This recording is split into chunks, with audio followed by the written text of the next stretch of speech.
Alors Michel Le Bourris, en fait c'est un départ vers une longue aventure entre Locquenollet et Agigia.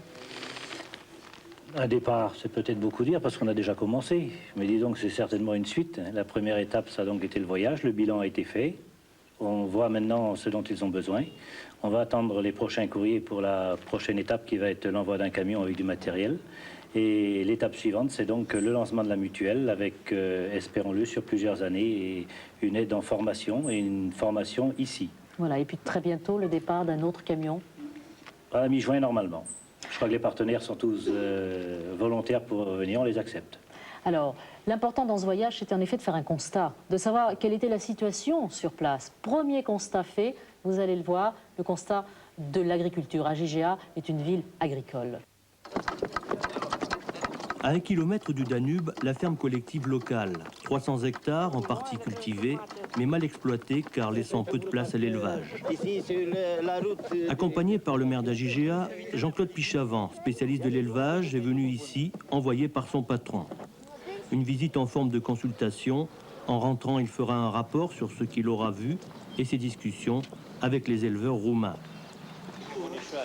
Première impression sur les animaux de cette étable. Il y a le format des bêtes. Tout d'abord, on m'a dit que c'était de la Holstein. Ce sont des bêtes, nous autres, on est de la Bretagne, qui n'ont pas beaucoup plus de format que des bêtes de la Pinoire qu'on avait en Bretagne. Alors que la Holstein devrait faire déjà 20 cm de plus en hauteur. comment peut-on faire pour améliorer la situation? Ce qu'on peut faire, il y a un problème d'alimentation d'abord. Les bêtes, on dit qu'elles ont de l'ensilage de maïs, mais c'est l'ensilage de fans de maïs. On leur a enlevé le grain, elles n'ont pas de grain, donc pas d'amidon dans l'alimentation. On leur donne de la paille. En 85, pendant les années Ceausescu, le ministre de l'Agriculture roumaine avait déclaré sans rire aux éleveurs « Apprenez à nourrir les bêtes sans protéines ». Des privations dont on ressent encore les effets. Je pense que les bêtes manquent dans l'alimentation d'amidon, énormément d'amidon. Qu'est-ce que vous constatez d'autre La coupe du maïs, chez nous on fait du maïs de 1 cm, 1 cm et demi. Et ici, les broyer un peu comme on peut, quoi. Le plus important pour notre entreprise maintenant, c'est la nourriture. Le fourrage pour les vaches, les machines à ensiler le maïs pour qu'on puisse les nourrir convenablement. Parce qu'à part ça, des possibilités, il y en a vraiment. Ne cherchez pas les treilleuses automatiques ici. Tout se fait comme il y a 40 ans. Et il y a des centaines de vaches. Quant au lait, avant, tout allait à l'État. Depuis la Révolution, 20% de la production va sur le marché libre. On vend directement à la commune. Le reste est réparti à des prix plus raisonnables par l'État, qui avant aura prélevé crème et beurre. Pour bien se rendre compte de la situation, Jean-Claude Pichavant a tout vérifié. L'ensilage, la distribution archaïque de la nourriture, un mélange de houblon, d'orge et de déchets de brasserie. Je pense qu'ils doivent l'apprécier. O apreciază. O apreciază? Ça donne appétant quand elles ont mangé. Combien de kilos de paille elles mangent par jour, les vaches? Câte kilograme de paie mănâncă vașile? 5-7 kg. 5-7. Dans la ferme, autre constat, le mauvais état du matériel agricole, souvent hors d'usage, par pénurie de pièces de rechange. Les tracteurs en bon état sont rares. Autre élément préoccupant, l'eau. Au fond, là-bas, le Danube. Avant la Révolution, il était interdit de prélever l'eau du canal pour irriguer les terres. Pour savoir si le sol n'est pas improductif par endroits, les gens de Locquenollet ont apporté de quoi tester la terre. On va carotter en 10 endroits différents les parcelles du domaine agricole, c'est-à-dire prélever des échantillons de terre qui seront ensuite mélangés. L'analyse effectuée en Bretagne déterminera les carences minérales du sol ou les éléments fertilisants nécessaires.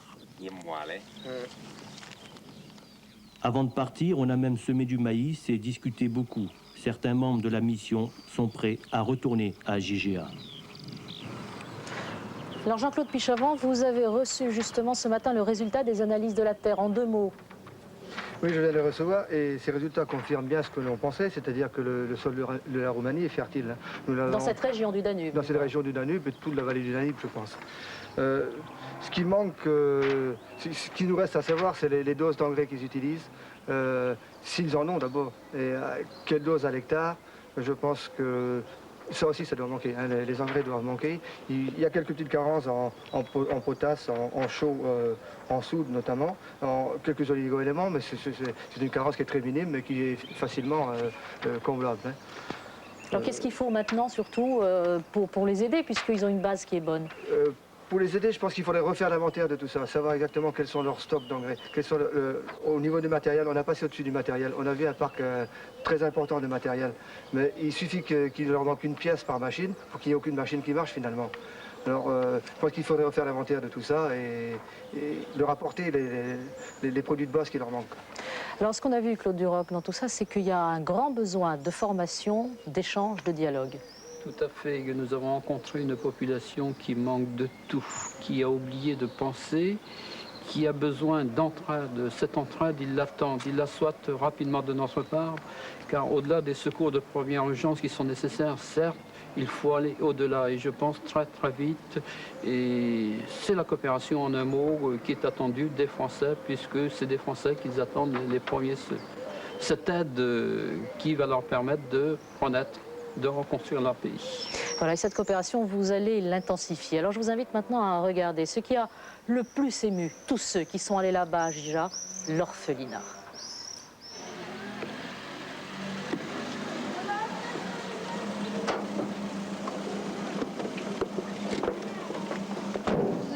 Bonjour, enchanté de vous rencontrer. Si vous voulez, je vais vous montrer notre antenne médicale. Alain Gourlaouen, médecin à l'hôpital de Douarnenez, n'aura pas fait le voyage pour rien. À l'orphelinat d'Agigéa, il a bien sûr rencontré sa consoeur, mais il est venu surtout se rendre compte. Qu'est-ce que vous avez comme produit là? Vous avez ce qu'il faut? Nous avons ici un peu de usine qui a été donnée de français et aussi des préparats corticoïdes. Je vous ai amené donc des tas de médicaments qui agiront efficacement oui. sur ce genre de choses. Oui, hein. sur les mycoses. Voilà. Oui. Bien. Quel âge as-tu? Quel âge il a? 8 ans. 8 ans. Il est trop petit pour cet âge. Oui, Et pas de carence de vitamine D, il n'a pas rhumatisme, mais il est un peu retardé. Est-ce que ça vous pose des problèmes lorsque vous avez une intervention chirurgicale chez des enfants de l'orphelinat? Vous les faites opérer où? À Constanța? À Constanța, dans l'hôpital départemental, mais il est très occupé. Dans ses bagages, un bien précieux, le Vidal, dictionnaire des médicaments. Luminezza savait seulement que ça existait. La classification des médicaments. Voilà, et ça vous rendra un grand service. Oui, c'est vrai, merci beaucoup.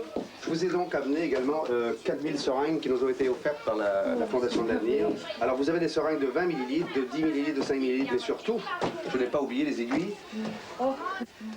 À son tour, le docteur Oreanu veut nous montrer l'endroit où elle travaille. Un détail, le couloir, comme tout l'orphelinat, sent le dérivé de pétrole, seul nettoyant disponible. Dans l'infirmerie, les médicaments reçus la veille. 370. Alain Cor, envoyé par la Mutualité du Finistère, est bénévole, venu pour apprendre à Luminezza un nouveau système de gestion des médicaments mis au point par Santé Solidarité. Ici, je vais un peu plus loin, je sais que c'est un laxatif. Les colis arrivent, ils sont déjà inventoriés, on sait exactement ce qu'il y a dedans. Les cartons rouges sont du matériel chirurgical et les colis jaunes, c'est du matériel pharmaceutique. Un listing est livré avec. Ce listing, c'est la totalité des médicaments qui se trouvent dans ces cartons. Il suffit de prendre ici les références, on va les retrouver dans les colis. Une colonne de 308, on sait la classification du médicament, le nombre de produits qu'il y a dedans et qu'est-ce qu'on peut en faire. C'est génial, c'est très simple. N'importe qui peut faire du tri de médicaments ou tenir une pharmacie avec un tel système. Luminezza, pour vous, cet acquis est important, vous allez pouvoir le transmettre aussi?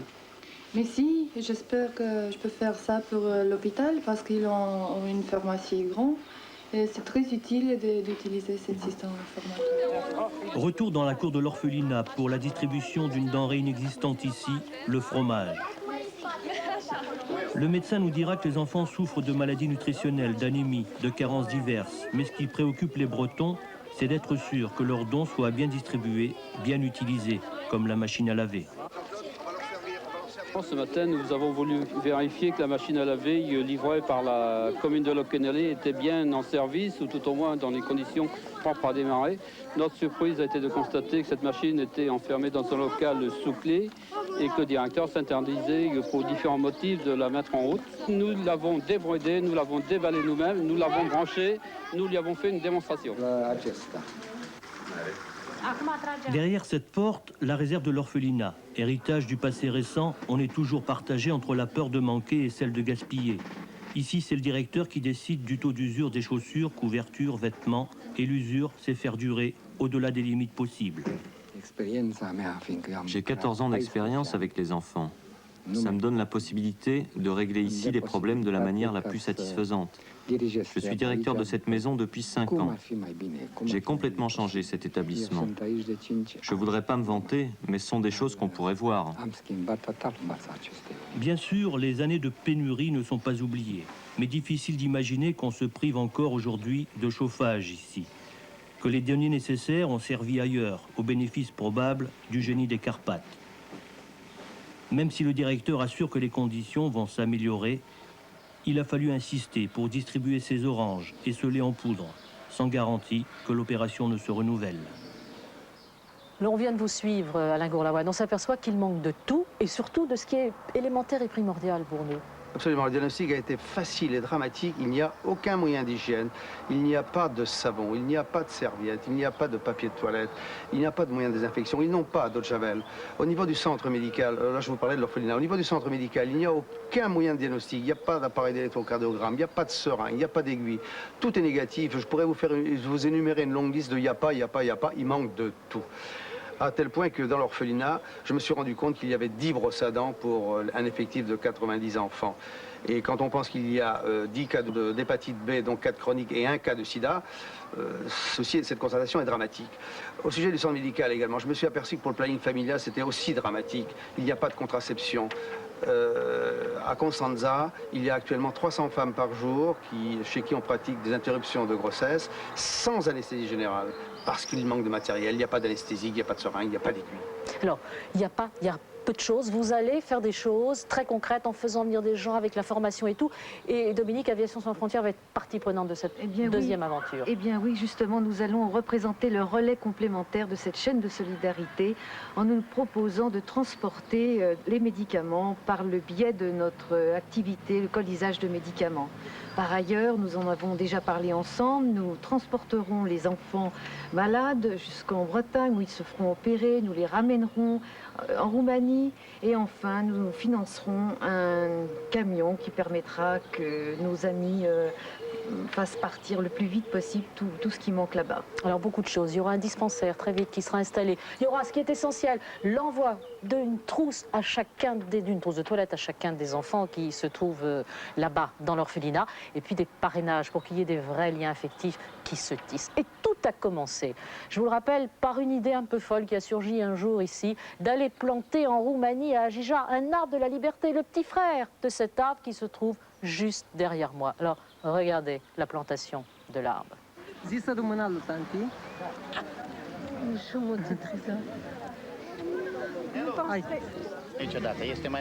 C'est beaucoup plus que ce que nous avions imaginé.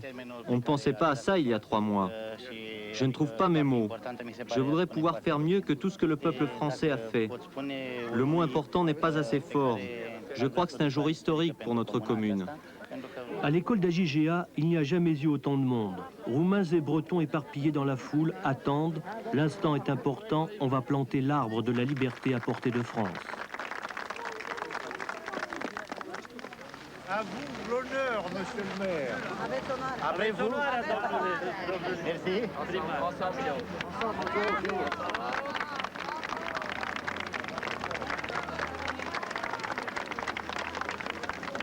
Autour du chêne symbolique, témoin indestructible, on l'espère, de cette alliance, chacun participe d'une manière ou d'une autre. Je crois que c'est tout un symbole. Hein. L'arbre de la liberté à Locquenollet, c'est déjà beaucoup pour nous. On essaie de le sauver, le nôtre. Et le jour où on s'est dit on va en planter un en Roumanie, personne n'y croyait. Et je crois que c'est quand même la première fois qu'on plante un arbre de la liberté dans un pays de l'Est. Et pour nous, je pense que le contrat est bien rempli. Il n'y a qu'une partie de fait, parce qu'on va continuer l'opération. Mais je pense que le fait de venir ici nous a permis de voir les besoins qui sont énormes. Il nous a surtout permis de rencontrer une population qui a besoin de nous et où on va pouvoir travailler en amitié et en collaboration.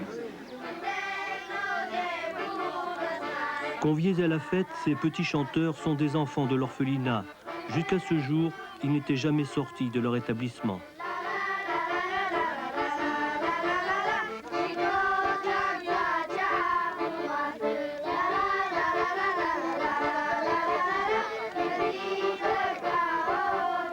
Eh bien voilà, les habitants de Locquenelé viennent d'assister à la plantation de leur arbre à Jija et la projection terminée, tout naturellement, ils se retrouvent ici autour de leur arbre ou peut-être un jour très bientôt, eh bien, leurs amis d'Ajija viendront autour d'eux. Alors, c'est une grande histoire qui commence, c'est une grande coopération car il n'y a pas eu simplement ce voyage, il y aura beaucoup d'autres actions qui seront menées entre les Bretons et les gens d'Ajija. La semaine prochaine, nous verrons comment, à travers un certain nombre de concrétisations à long terme, comme par exemple la création d'une mutuelle.